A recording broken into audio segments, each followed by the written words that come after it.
তো দেখো, প্রায়শই আমি এই চ্যানেলে WWE নিউজ, রিউমার, কিছু প্রেডিকশন এইসব নিয়ে তো কথা বলি, কিন্তু আমি ভাবলাম যে আমার এই চ্যানেলটা আছে কেন? আমার এই চ্যানেলটা আছে তোমাদের জন্য, কারণ তোমরা তোমাদের সময় দিয়ে আমার এই ভিডিওগুলো দেখছো, আর সেই কারণে আমার এই চ্যানেলটা আজকে যেই জায়গায় এসেছে সেই জায়গা অবধি আসতে পেরেছে, যতটাই আসুক না কেন। তো তোমরা এই চ্যানেলের জন্য সবথেকে বেশি ইম্পর্টেন্ট, তাই তোমাদেরও কিছু প্রশ্নের উত্তর দেওয়া আমার কর্তব্য। তাই ভাবলাম আজকের ভিডিওটা তোমাদের জন্য। আর আমি এতদিন আমার আগের কয়েকটা ভিডিও থেকে কিছু কমেন্ট তুলেছি যেগুলো আমার বেশ ভালো লেগেছে উত্তর দেওয়ার জন্য, আর সেই কমেন্টগুলোর উত্তর দেওয়ার আজকে চেষ্টা করবো। বলা যেতে পারে এটা একটা র্যান্ডাম কিউএনএ টাইপেরই ভিডিও। তো আশা করি ভিডিওটা তোমরা এনজয় করবে, তাই ভিডিওটা পুরোটা থেকেও স্কিপ করো না, কারণ তোমরা দেখছো Rachel entertainer. So let's start the entertainment.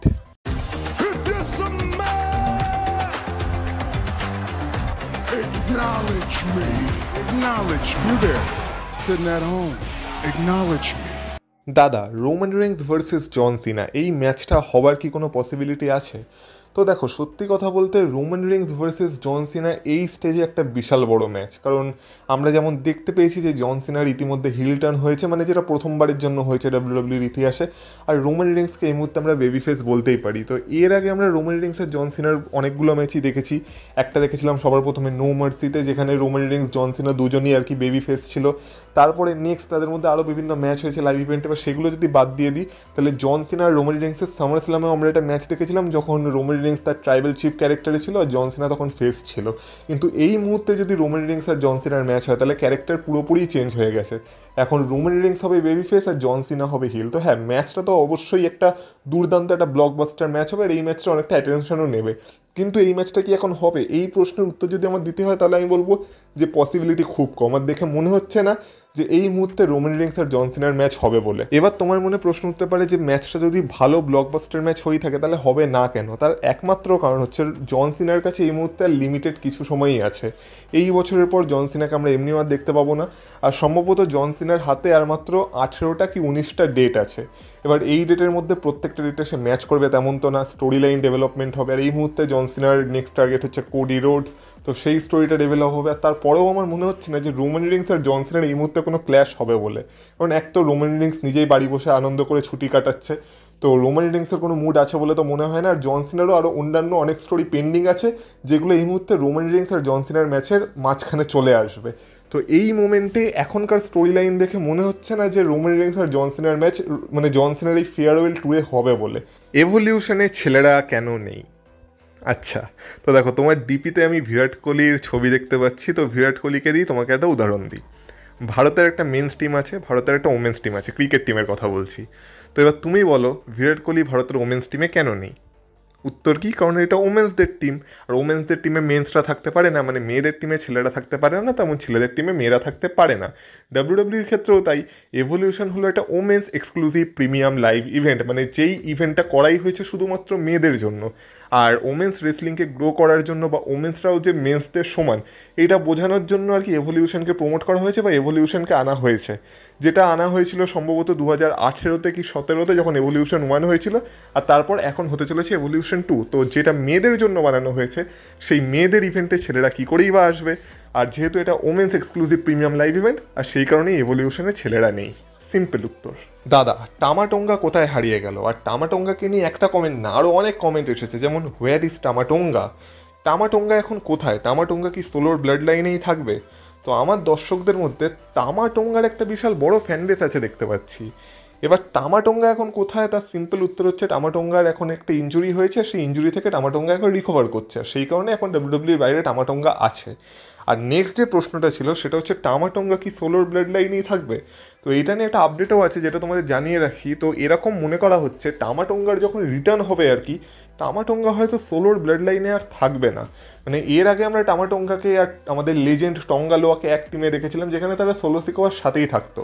কিন্তু মনে করা হচ্ছে এখন যেহেতু সোলো সিকোয়া তার যে টিমটা বা তার যে ফ্যাকশনটা তৈরি করেছে তার নাম দিয়ে দিয়েছে এমএফটি, আর টামাটোঙ্গা আগে নিজেকে এমএফটি বলতো, মাই ফ্যামিলি ট্রি। এবার এইখান থেকে বা এই ফ্যাকশন থেকে যেহেতু টামাটোঙ্গাকে বলা যায় বেরই করে দিয়েছে সোলো সিকোয়া, আর এখন কনসিডারই করছে না। তো এরকমও হতে পারে যে টামাটোঙ্গা যখন রিটার্ন করবে তখন সে সোলো সিকোয়ার এগেনস্টে রিটার্ন করবে। রিটার্নটা দেখে সোলো সিকোয়া ভাবতে পারে যে আমার টামাটোঙ্গা আবার ফিরে এসেছে, কিন্তু সেইখানে ফিরে এসে সে হয়তো সোলো সিকোয়ারই এগেনস্টে চলে যেতে পারে। আর জেকব ফাটো শাহ সাহায্য করতে পারে, মানে যখনই রিটার্ন হবে আর কি, মানে তখন সোলো সিকোয়ার এগেনস্টে যে থাকবে তাকে টামাটোঙ্গা সাহায্য করতে পারে, এমন একটা রিপোর্ট চলছে। মানে বর্তমানে টামাটোঙ্গার একটা ফেস টার্নেরও প্ল্যান আছে ডাব্লিউডাব্লিউইর। আর টামাটোঙ্গার এই জনপ্রিয়তা দেখে, মানে তোমাদের মধ্যে যেমন জনপ্রিয়তা আছে, এমনিও ডাব্লিউডাব্লিউ ইউনিভার্সের মধ্যেও টামাটোঙ্গার একটা জনপ্রিয়তা আছে। আর এমনিও টামাটোঙ্গা যেভাবে I I I I I I এইসব করে, এইগুলো দেখে এমনিও টামাটোঙ্গার একটা ফ্যান বেস গড়ে উঠেছে। তো ডাব্লিউডাব্লিউ সেই সব দেখে ভাবছে যে টামাটোঙ্গার একটা সম্ভবত ফেস টার্ন করাতে পারে ফিউচারে। তো সেই কারণে টামাটোঙ্গা যখন রিটার্ন করবে তখন সে হয়তো সোলো সিকোয়ার এগেনস্টেও যেতে পারে এখনকার রিপোর্ট অনুযায়ী। আর একবার শুধু তোমরা ভেবে দেখো যে যখন টামাটোঙ্গা রিটার্ন হবে তখন আমরা টামাটোঙ্গা আর আমাদের গোট টঙ্গা লোয়ার মধ্যে একটা ম্যাচ কি রাসেলমেনিয়া এক্সপেক্ট করতে পারি? মানে রাসেলমেনিয়া লেভেলের ম্যাচ তো অবশ্যই এটা হতেই পারে, কি বলো? যাই হোক, এটা নিয়ে আর মজা করে লাভ নেই। নেক্সট লিখেছে টিকেও অ্যান্ড ট্রিপল এইচ এইটাই প্ল্যান যে লেসনারের ভিডিও দিয়ে টিকিট বিক্রি করবে। যেমন রাসেলমেনিয়াতে ডুয়েন জনসন আসেনি কিন্তু টিকিট বিক্রি হয়েছে, তেমনই সামার স্ল্যামে করতে চায় সব বিজনেস ডেভেলপমেন্ট। মানে এই কমেন্টটা পড়ে আমি যেটুকু বুঝতে পারলাম যে এই যে সামার স্ল্যামের জন্য ব্রক লেসনারের যে ভিডিওটা আর কি ডাব্লিউডাব্লিউ পোস্ট করেছিল, top 25 greatest matches of summer স্ল্যামে, যেখানে 25-এর কোডি রোডস আর ব্রক লেসনারের ম্যাচ ছিল, সেটা নিয়ে কমেন্টে এসেছে আর কি। তো হ্যাঁ, কথাটা একদিকে ঠিক, আমিও ভিডিওতে সেটাই বলেছিলাম যে সম্ভবত ব্রক লেসনারকে ডাব্লিউডাব্লিউ টিজ তো করছে, কিন্তু এই মুহূর্তে ব্রক লেসনারের আশা না রাখাই ভালো। আর পয়েন্ট আছে মানে কথাটায় যে ব্রক লেসনারের টিজ ডাব্লিউডাব্লিউ এই কারণেই করছে যে যখন ব্রক লেসনারকে নিয়ে কি রিউমার ছড়াবে আর এরকম একটা কথা উঠবে যে সামার স্ল্যামে সম্ভবত ব্রক লেসনার রিটার্ন করতে পারে, তো অনেক ব্রক লেসনারের ফ্যান তখন শুধুমাত্র ব্রক লেসনারের রিটার্ন দেখার জন্য বা ব্রক লেসনারকে দেখার জন্য সামার স্ল্যামে টিউন ইন করবে।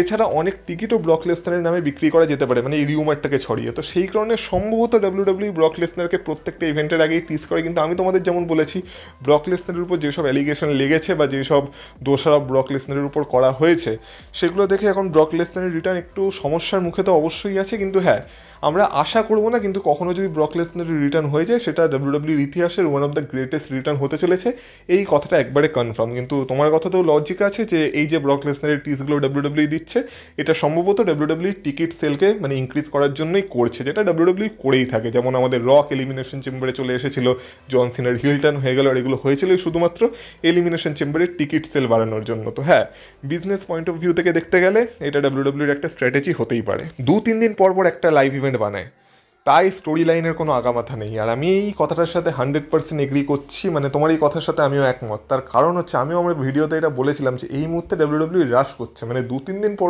না হলেও এত তাড়াতাড়ি একটার পর একটা প্রিমিয়াম লাইভ ইভেন্ট আসছে আর কি ডাব্লিউডাব্লিউতে, যে ডাব্লিউডাব্লিউ হয়তো ইভেন্টগুলো ভালো ম্যাচ আমাদের দিয়ে দিচ্ছে, বা ম্যাচগুলো যখন হচ্ছে তখন ম্যাচগুলো আমাদের দেখতে ভালো লাগছে, কিন্তু সেই ম্যাচের পেছনে আমরা কোনো স্টোরি পাচ্ছি না। আর এই যে এভলিউশন ফ্লপ হচ্ছে, এর পেছনে একটা বিশাল বড় কারণ হচ্ছে এইটাই, যে আমরা মেন যে চ্যাম্পিয়নশিপের ম্যাচগুলো দেখতে পাচ্ছি এর পেছনে কোনো স্টোরিই নেই। কারণ এখানে আমরা দেখতে পাচ্ছি অপোনেন্ট এসে আর কি মানে চ্যালেঞ্জ, মানে যে চ্যাম্পিয়ন সে নিজে এসে তার অপোনেন্টকে চুজ করছে যে কাকে সে ফেস করতে চায়। এবার এরকম যদি চলতে থাকে তাহলে আর ইন্টারেস্ট আসবেই বা কোথার থেকে? মানে ডাব্লিউডাব্লিউর মেন যে জিনিস সেটা তো হলো স্টোরি লাইন। স্টোরি যত ভালো হবে সেই ম্যাচটা দেখার জন্য আমরা ততটা এক্সাইটেড থাকবো। কিন্তু যেখানে কোনো স্টোরি নেই সেখানে যত ভালো ম্যাচই ডাব্লিউডাব্লিউ আমাদের দিয়ে দিক, আমরা সেই ম্যাচটাকে পরবর্তীকালে আর মনে রাখবো না, বা সেই ম্যাচটার পেছনে যদি কোনো স্টোরি লাইন না থাকে তাহলে সেই ম্যাচটা কারো মেমোরিতেই অত লম্বা সময় ধরে থাকবে না। তো এটা একটা বিশাল বড় প্রবলেম, আর এটা ডাব্লিউডাব্লিউ ফেস করছে এই কারণে, কারণ ডাব্লিউডাব্লিউর পর একটার পর একটা প্রিমিয়াম লাইভ ইভেন্ট আসতেই আছে। আর এই কারণে ডাব্লিউডাব্লিউর মানে কিছুদিন আগে তো হাল খুবই খারাপ হয়ে গেছিলো। এখন আমরা তাও বলতে পারি যে এই এখন নাইট অফ চ্যাম্পিয়ন্স থেকে ডাব্লিউডাব্লিউ কিছুটা ফর্মে ফেরার চেষ্টা করছে, কিন্তু তবু এখন দেখো এই নাইট অফ চ্যাম্পিয়ন শেষ হলো, এই সপ্তাহে স্যাটারডে নাইটস মেইন ইভেন্ট, তারপর এভলিউশন, তারপর আর কিছুদিন পরেই সামার স্ল্যাম। তো আশা করি সামার স্ল্যামের জন্য ডাব্লিউডাব্লিউ যে ম্যাচগুলোকে আর কি কনফার্ম করবে বা যে ম্যাচগুলো আমাদের দেবে তার পেছনে যথাযথ একটা স্টোরি লাইন দেখাবে, কারণ স্টোরি লাইন ছাড়া সামার স্ল্যামের ম্যাচগুলো বোরিং হতে চলেছে। মানে ম্যাচ যতই ভালো হয়ে যাক না কেন, হয়তো গিয়ে সামার স্ল্যাম দেখবো খুবই ভালো একটা লাইভ ইভেন্ট হয়ে বেরালো, কিন্তু তবু যদি স্টোরি না থাকে কোনো ম্যাচের পেছনে তাহলে সামার স্ল্যামের জন্য আমরা এক্সাইটেড হতে পারবো না সেইভাবে। তো আশা করি সামার স্ল্যামের জন্য অন্তত ডাব্লিউডাব্লিউ ভালো ভালো স্টোরি লাইন প্রডিউস করে আমাদের সামনে রাখবে। ভাইয়া কেভিন ওয়েন্স কবে রিটার্ন করবে প্লিজ বলো। দেখো, কেভিন ওয়েন্সের যে ইঞ্জুরিটা হয়েছে না, সেটা ডাব্লিউডাব্লিউতে একটা বিশাল মারাত্মক ইঞ্জুরি, কারণ সেটা হচ্ছে নেক ইঞ্জুরি। আর নেক ইঞ্জুরিতে আমরা দেখেছি যে যাদের নেক ইঞ্জুরি যারা ফেস করেছে আর কি, তাদের মধ্যে অনেকেই রিটায়ার হয়ে গেছে। হ্যাঁ, পরবর্তীকালে হয়তো রিটায়ারমেন্ট থেকে ফিরেও এসেছে, যেমন ড্যানিয়েল ব্রায়ানকে ধরে নাও বা এজকে ধরে নাও, কিন্তু যখন তাদের ইঞ্জুরিটা হয়েছে তখন অনেকটাই সময় তাদের লেগে গেছে রিকভার করার জন্য। রিসেন্ট কেসে আমরা বিগির অবস্থা দেখতে পারি যে বিগিরও নেক ইঞ্জুরি হওয়ার পর থেকে এখনও আমরা বিগিকে ইনরিং অ্যাকশনে দেখতে পাইনি। তো দেখতে গেলে কেভিন ওয়েন্সেরও সেরকম একটা নেক ইঞ্জুরি হয়েছে, হয়তো অতটা সিরিয়াস না, কিন্তু ইঞ্জুরিটা তো নেকেরই। তো এই মুহূর্তে ইঞ্জুরিটাকে ডাব্লিউডাব্লিউ সিরিয়াস হিসাবেই কনসিডার করবে। আর নেক ইঞ্জুরি হলে একটু তো সমস্যা হয়েই যায়, মানে তার কেরিয়ারের জন্য এটা একটা বিশাল বড় ধাক্কা লেগে যায় তার কেরিয়ারে। তো কেভিন ওয়েন্সের আশা তো আছে যে কেভিন ওয়েন্স রিটার্ন করবে, আর কেভিন ওয়েন্সও নিজের উপর ভরসা রাখছে। তো আশা করি আমরা নেক্সট ইয়ার কেভিন ওয়েন্সের রিটার্ন সম্ভবত দেখতে পারি, যদি সব কিছু ঠিকঠাক থাকে। আপাতত এই বছর আশা ছেড়ে দাও, এই বছর কেভিন ওয়েন্সের রিটার্ন করার কোনো চান্স নেই, কিন্তু যদি সব কিছু ঠিকঠাক থাকে, তার সার্জারি ঠিকমতো হয়ে গিয়ে থাকে, আর তার সাথে সব কিছু মানে তার রিকভারি প্রসেস ভালো হয়ে থাকে, তাহলে নেক্সট ইয়ার আমরা সম্ভবত কেভিন ওয়েন্সের রিটার্ন দেখতে পেতে পারি। কিন্তু যেহেতু নেক ইঞ্জুরি, তাই কনফার্ম করে কিছু বলা যাচ্ছে না। হয়তো এমনও হতে পারে যে কেভিন ওয়েন্স আর কখনো রিটার্ন করলোই না, কারণ সবার আগে নিজের জীবন ভাই, জীবনের পর সব কিছু। তো যেখানে লাইফ রিস্ক থেকে যাবে, তো সেখানে সম্ভবত কেভিন ওয়েন্স আর ইনরিংয়ে রিটার্ন নাও করতে পারে, এটারও সম্ভাবনা আছে। কিন্তু আমরা এত নেগেটিভ ভাববো না, আমরা পজিটিভ হয়েই চলবো, আর আমরা আশা করবো সব কিছু ঠিকঠাক থাকবে, আর কেভিন ওয়েন্সের রিটার্ন আমরা খুব জোরালি নেক্সট ইয়ার বা তার পরের বছর দেখতে পেয়ে যাবো, মানে 2026 কি 2027-এর মধ্যে আশা করা যায় কেভিন ওয়েন্স আবার back in the ring, back in action, সব কিছুই হয়ে যাবে। তো স্টে পজিটিভ। দাদা, আমিও তোমার মতো রোমান রিংসের ফ্যান, বাট একটা কথা বলি, রোমান রিংস পার্ট টাইমার না সাম টাইমার। হ্যাঁ, কথাটার সাথে আমি এগ্রি তো করছি, কারণ রোমান রিংস এখন এতই কম ডাব্লিউডাব্লিউতে আসে যে তাকে আর ঠিক পার্ট টাইমারও বলা যায় না, তাকে সাম টাইমার বলেই চলে। আর এর সাথে রিলেটেডই আজকে আমাদের লাস্ট কমেন্টটা নেওয়া যাক, যেটা একটু ইন্টারেস্টিং, ভালো করে শুনবে। যারা যারা করোনার সময় থেকে ডাব্লিউডাব্লিউ দেখে, তারাই রোমান রিংসকে বড় সুপারস্টার বলবে। নিউজ হয়তো পাননি, রোমান রিংসের বেতন কমিয়ে দেবে টিকেও, কারণ তারা বলছে ফালতু টাকা নষ্ট করার ইচ্ছা নেই। রোমান ছাড়াও ডাব্লিউডাব্লিউ চলে যেমন এখন বর্তমানে চলছে, আচ্ছা রোমান রিংস ছাড়াও ডাব্লিউডাব্লিউ চলে বর্তমানে যেমন চলছে, আর তাদের টিকিট ঠিকঠাকই বিক্রি হচ্ছে, কাপড়ও ঠিকঠাক বিক্রি হচ্ছে, সবই সেরা করে হচ্ছে। তাই রোমান রিংসের বেতন কমিয়ে দেওয়ার কথা বলছে। রোমান রিংস কখনো নিজেকে জন সিনা, ব্রক, সিএম পাঙ্ক, র্যান্ডি তাদের লেভেলে নিয়ে যেতে পারবে না। যারা করোনার আগে থেকে রেসলিং দেখে তারা বুঝবে এটা, যাদের বিশ্বাস হয় না তারা নিউজ দেখে নিন, রোমান রিংসের বেতনের বিষয়ে জেনে যাবেন। তো প্রথম কথা হচ্ছে, আমি তো করোনার আগে থেকেই ডাব্লিউডাব্লিউ দেখি, তো আমি তো এই কমেন্টার মানে কিছু বুঝলাম না। আর এখানে রোমান রিংসের লেভেলের কথা হচ্ছে, সেই কথায় আসবো, কিন্তু তার আগে বলি এই বেতন কমিয়ে দেওয়ার ব্যাপারটা কি। তো নিউজটা হচ্ছে এরকমই যে টিকেও রোমান রিংসের যে কন্ট্রাক্ট সেটাকে নেগোশিয়েট করছে। নেগোশিয়েট কেন করছে? কারণ এই মুহূর্তে ডাব্লিউডাব্লিউ এর হাইয়েস্ট পেইড রেসলার, আবারও ভালো করে শুনবে, এই মুহূর্তে ডাব্লিউডাব্লিউ এর হাইয়েস্ট পেইড রেসলার হচ্ছে রোমান রিংস, যার অ্যানুয়াল ইনকাম হচ্ছে $15 মিলিয়ন। নেক্সট আছে কোডি রোডস, যার অ্যানুয়াল ইনকাম হচ্ছে $10 মিলিয়ন, আর তারপরে আছে Randy Orton, Seth Rollins, Drew McIntyre, এরা পরপর আছে। তো এই মুহূর্তে যে সব থেকে বেশি টাকা কামাচ্ছে সে হলো রোমান রিংস, আর এটা সে ডিজার্ভ করে বলেই সে কামাচ্ছে, কারণ ডাব্লিউডাব্লিউ জানে কার ওর্থ কতটা আর কাকে কতটা টাকা দেওয়া উচিত। এবার কথা বলা যাক টিকেওর। তো আমি যখন ডাব্লিউডাব্লিউ ডাউনফল নিয়ে ভিডিও বানিয়েছিলাম, সেখানেও একটা কথা বলেছিলাম যে টিকেও বড্ড কিপটেমি করছে। এই যে টিকেও R-Truthকে বের করে দিয়েছিল, এর পেছনেও কারণ ছিল বাজেট কাট। টিকেও যতটা সম্ভব টাকা বাঁচানোর চেষ্টা করছে, আর শুধু তাই নয় যে রোমান রিংস আসছে না বলে রোমান রিংসের বেতন কমিয়ে তারা টাকা বাঁচাবে, তারা সব পসিবল ওয়ে ট্রাই করছে যাতে টাকা বাঁচানো যায়। আর স্বাভাবিক, একটা কোম্পানি নিজেদের লাভের জন্য টাকা বাঁচানোর চেষ্টা করবে, আর সেই কারণে এরকম একটা রিউমার উঠেছিল যে রোমান রিংসের কন্ট্রাক্টকেও কনসিডার করা হচ্ছে নেগোসিয়েশনের জন্য। যার মানে হচ্ছে, যেহেতু রোমান রিংস, এই যেমন আগের কমেন্টটা বললো যে রোমান রিংস এখন সাম টাইমার হয়ে গেছে, মানে মাঝে মাঝেই আসে, তাই টিকেও এটা ভেবে দেখছে যে রোমান রিংস যদি সত্যি এত কম অ্যাপিয়ার করে, তাহলে কি রোমান রিংসকে যে $15 মিলিয়ন দেওয়া হচ্ছে, এটা কি ওর্থ ইট? কিন্তু তোমরা ভাবো, তোমরা একটা কোম্পানিতে কাজ করো, সেখানে সবসময় তোমরা চাইবে যে তোমাদের স্যালারি যেন বাড়ে। কখনো যদি তোমাদের স্যালারি কমিয়ে দেওয়ার কথা আসে, তখন কি তোমরা সেই কোম্পানিতে কাজ করতে চাইবে?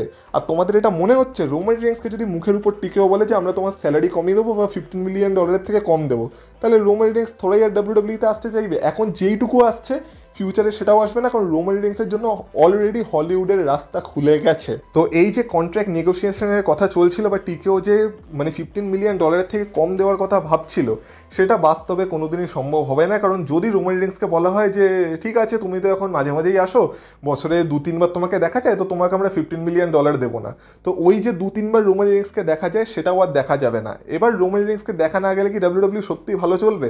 তো কিছুদিন আগে আমরা ডাব্লিউডাব্লিউর হাল দেখতেই পেয়েছিলাম, যেখানে এখন মানে স্ম্যাকডাউনের সব থেকে লোয়েস্ট ভিউয়ারশিপ আসছে। এবার শুধু বলবো না যে এটা শুধু রোমান রিংসের জন্য হচ্ছে, অবশ্যই রোমান রিংস একটা ফ্যাক্টর, কিন্তু তার সাথে সাথে স্টোরি লাইনগুলোও বাজে চলছে।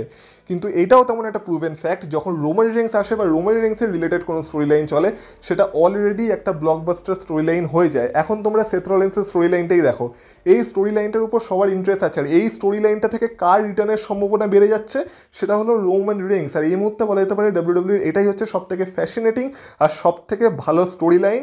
এবার আসি লেভেলের কথায়। তো ভাই, প্রথম কথা হচ্ছে রোমান রিংসকে নিজেকে কারো লেভেলে নিয়ে যাওয়ার প্রয়োজনই নেই। রোমান রিংস নিজেই একটা লেভেল, আর রোমান রিংস নিজের লেভেলে ঠিক আছে। এটা শুধুমাত্র আমি রোমান রিংসের জন্য বলছি না, ডাব্লিউডাব্লিউতে যত বড় সুপারস্টার আছে, সেটা ব্রক লেসনার হোক, র্যান্ডি অর্টন হোক, জন সিনা হোক, মানে যারা যারা লেজেন্ড হিসেবে কনসিডার করা হয়, তাদের সবারই নিজেদের একটা লেভেল আছে, আর তাদেরকে অন্য কারো লেভেলে নিজেকে নিয়ে যেতে হবে না।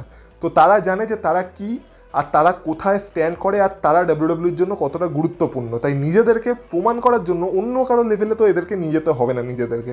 সেটা ছোটোখাটো সুপারস্টারদের জন্য অ্যাপ্লিকেবল হতে পারে। আর বাকি যদি মার্চেন্ডাইজ সেলের কথা থাকে, তো এখন এই মুহূর্তে মার্চেন্ডাইজ সেলিংয়ে টপে কে আছে? J Uso. আর কিন্তু জে উসোকে কি সবাই সাপোর্ট করে? কখন সাপোর্ট করে? যখন জে উসোর এন্ট্রেন্স হয় তখন সবাই ইট করে। কিন্তু একবার যদি জে উসোকে চ্যাম্পিয়নশিপ দিয়ে দেওয়া হয়, তাহলে এই সর্বনাশ হয়ে যায় সেখানে। তখন সবাই চাই যে কখন জে উসোর কাছ থেকে চ্যাম্পিয়নশিপ যাবে। কিন্তু মার্চেন্ডাইজের দিক থেকে তো সে একদম টপে চলছে, তাহলে কেন এটা হচ্ছে? তো মার্চেন্ডাইজ সেল বাবা সেইভাবে হয় না। মার্চেন্ডাইজের দিক থেকে তখনই তার মার্চেন্ডাইজ এক নম্বরে থাকে যখন সেই মুহূর্তে সে হট টপিক চলে, বা তাকে সাপোর্ট করতে লোকেদের মজা আসে। যেমন এই মুহূর্তে জেউসোকে সাপোর্ট করতে, জেউসোর সাথে ইট করতে লোকেদের মজা আসছে, এই কারণে তারা জেউসোর মার্চেন্ডাইজ কিনছে। ক্যারিয়ান ক্রসের মার্চেন্ডাইজ ভালো বিক্রি হচ্ছে, কিন্তু ক্যারিয়ান ক্রস এখন ডাব্লিউডাব্লিউতে কী করছে? কিছুই করছে না। তেমন জেউসোকেও যখন চ্যাম্পিয়ন বানানো হলো, জেউসো কি এটা ভালো চ্যাম্পিয়ন হতে পারলো না। যারা ওকে সাপোর্ট করছে, যারা ওর মার্চেন্ডাইজ কিনছে, তারাই বলছে যে একে কখন চ্যাম্পিয়ন থেকে আবার নামিয়ে দেওয়া হবে, আর কখন এর কাছ থেকে চ্যাম্পিয়নশিপ যাবে। তো মার্চেন্ডাইজ দিয়ে তো কাউকে বিচার করা উচিত না। হ্যাঁ, মার্চেন্ডাইজের দিক থেকে একটা জিনিস ডাব্লিউডাব্লিউ ট্র্যাক করতে পারে, যে কাকে ফ্যান্সরা চাইছে যে তাকে পুশ করা হোক, বা তার পেছনে ফ্যান্সদের সাপোর্ট আছে। কিন্তু তাই বলে এই না যে তাকে পুশ করলে বা তার মার্চেন্ডাইজ টপে বিক্রি হলেই সে একদম হাই লেভেলে চলে যাবে, বা সে একদম বিশাল কিছু হয়ে গেছে ডাব্লিউডাব্লিউর জন্য। সেরকম না, সবারই টাইম আসে, যখন যার সময় আসবে তখন তার মার্চেন্ডাইজ সেইভাবেই সেল হবে। তো এখান থেকে প্রথম কথা হলো, রোমান রিংসকে নিজেকে অন্য কারো লেভেলে নিয়ে যাওয়ার প্রয়োজনই নেই, কারণ রোমান রিংস নিজেই একটা লেভেল। রোমান রিংস হলো নিডল মুভার, যেটা ডাব্লিউডাব্লিউ নিজেই অ্যাকনলেজ করেছে। আর কথা থাকলো রোমান রিংসের বেতন কমানো, তো প্র্যাকটিক্যালি সেটা কখনোই সম্ভব হবে না। আর টিকেও হয়তো এটা রিউমার ছড়াতে পারে বা এটা চেষ্টা করতে পারে, কিন্তু প্র্যাকটিক্যালি কখনোই রোমান রিংসের বেতন কমিয়ে দেওয়া বা রোমান রিংসের স্যালারি কমিয়ে দেওয়া ডাব্লিউডাব্লিউ বা টিকেও কারো পক্ষে সেইভাবে সম্ভব হবে না, কারণ জানে হলে সেটা ডাব্লিউডাব্লিউর জন্যই ব্যাকল্যাশ হতে পারে, আর পরে ডাব্লিউডাব্লিউর অবস্থা খারাপ হতে পারে। তো যাই হোক না কেন, আজকের ভিডিওটা এই অবধি থাক। আর আজকের এই ভিডিওটা করে আমার তো বেশ ভালো লাগলো, তোমাদের কমেন্টের উত্তর দিয়ে তোমাদের সাথে ইন্টারাকশন করে মাঝে মাঝে ভালোই লাগে। তাই আমি ভাবছি মাঝে মাঝে এরকম কয়েকটা ভিডিও বানাবো। তো তোমরা এই কারণে প্রত্যেকটা ভিডিওতে ভালো ভালো কমেন্ট করতে থাকো, আর তোমাদের কমেন্ট যদি মনে হয় যে হ্যাঁ ভিডিওতে নেওয়ার মতো, তাহলে অবশ্যই নিয়ে নেব। তো দেখো, তোমাদের মতামত তোমরা কমেন্ট বক্সে কমেন্ট করে এইভাবেই জানাতে থাকো, শুধু আজকের ভিডিওতে না, আপকামিং প্রত্যেকটা ভিডিওর জন্য। আর এই ভিডিওটা তোমাদের ভালো লেগে থাকলে ভিডিওটা তো অবশ্যই লাইক করে দিয়েছো, আর এই চ্যানেলে নতুন হয়ে থাকলে চ্যানেলটাকে সাবস্ক্রাইব করে দিয়েছো, কারণ এই চ্যানেলে এরকম ভিডিও তো আসবেই মাঝে মাঝে, আর তার সাথে সাথে ডাব্লিউডাব্লিউ নিউজ, রিউমার, প্রেডিকশন এইসব ভিডিও আসতেই থাকে। তো যারা যারা এখনও সাবস্ক্রাইব করোনি, অবশ্যই চ্যানেলটাকে সাবস্ক্রাইব করে দিয়ে যেতে পারো, তাহলে তোমাদের সাথে কথা হবে আবার পরের ভিডিওতে। ততক্ষণ তোমরা ভালো থেকো, টাটা।